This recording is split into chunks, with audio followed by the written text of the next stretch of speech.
At the beginning of a project, it can be overwhelming to think about all the things you have to do in order to complete it. And that's because we tend to want to put our tasks into to do lists. This makes sense because it's familiar. Think about working with a project manager. They come in showing us this project plan, which tends to look like a to do list on steroids. So we think when we're designing our own projects that that's where we should start.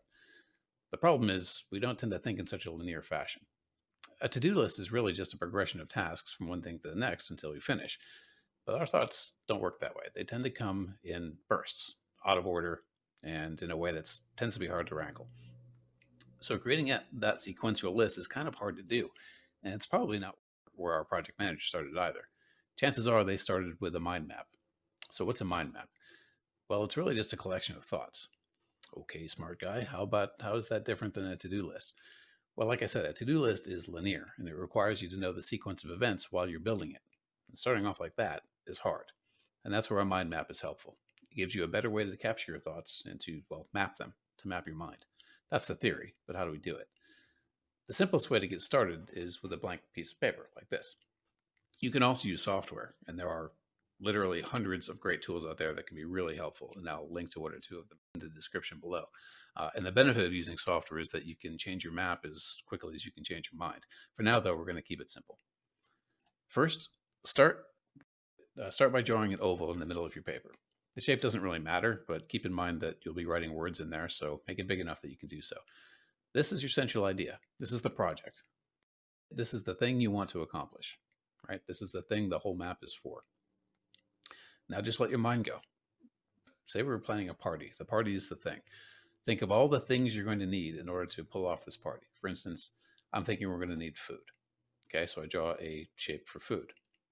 We're going to need drinks, so I draw a shape for that. We'll need music, guests, and so on.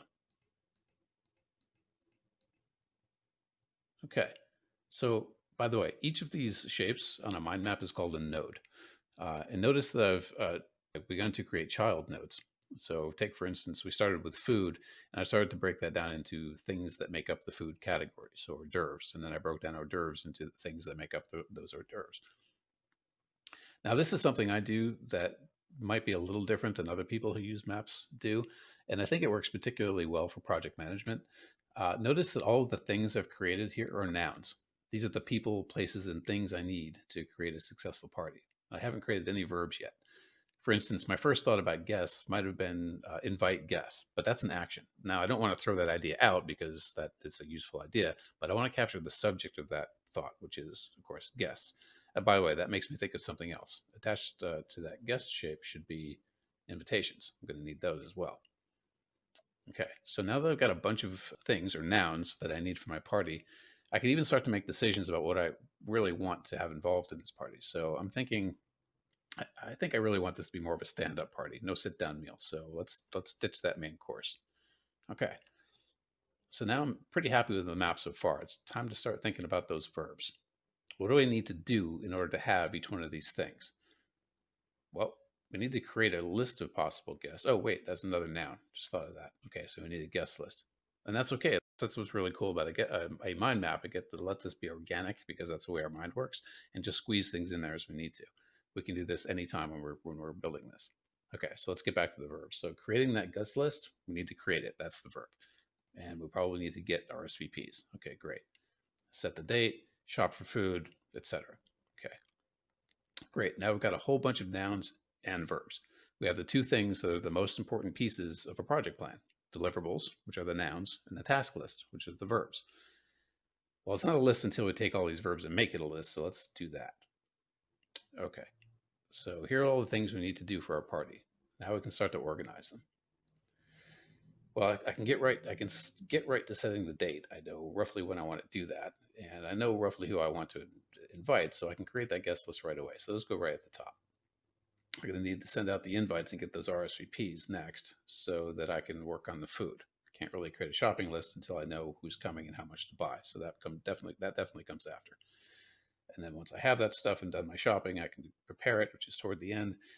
And then I have the music situation, the scanning library, and creating playlists. But I'm not really sure when I'm going to do that, so I'm going to put that at the bottom and maybe deal with it later.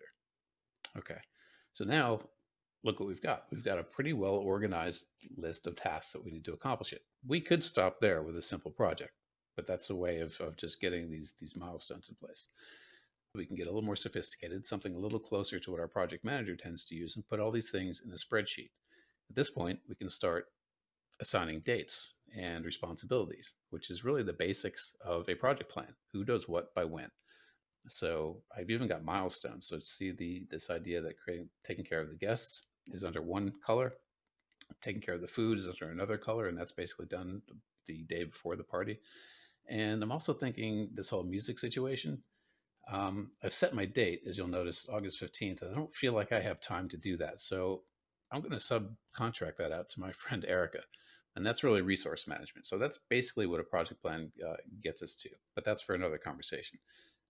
For now, we've started with a general idea. We broke it down into its smaller and smaller components. Then we assigned verbs or tasks to each component. And from there, we have a simple list of things we need to do to finish our project. I hope this illustrates the magic of mind mapping, and I hope it was helpful. Take care.